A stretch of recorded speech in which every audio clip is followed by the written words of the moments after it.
গাজীপুরের কালিয়াকৈরে দুই সন্তানের ভবিষ্যৎ ও ভরণ পোষণের দাবিতে স্বামীর কবরের পাশে আশ্রয় নিয়েছেন গৃহবধূ সোনিয়া বেগম।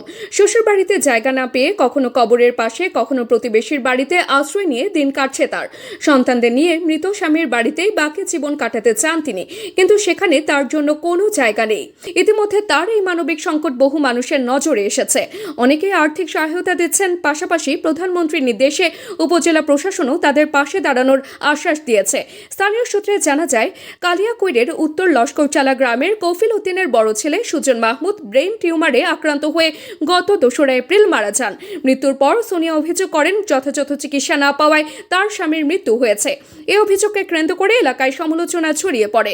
এ সময় এলাকার কিছু মানুষ সোনিয়া ও তার দুই সন্তানের নামে ভাগের জমি লিখে দেওয়ার প্রস্তাব দেন, কিন্তু সুজনের বাবা কফিল উদ্দিন তা অস্বীকার করে বাড়ি ছেড়ে অন্যত্র চলে যান।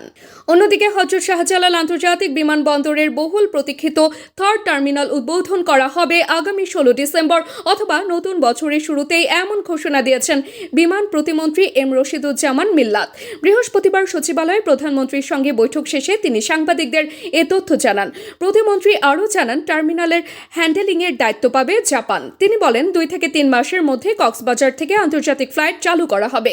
পর্যটন সম্ভাবনাময় এই অঞ্চলে আন্তর্জাতিক রুট চালুর মাধ্যমে দেশের বিমান পরিবহন খাতে নতুন সম্ভাবনার দ্বার খুলবে বলে আশা করা হচ্ছে।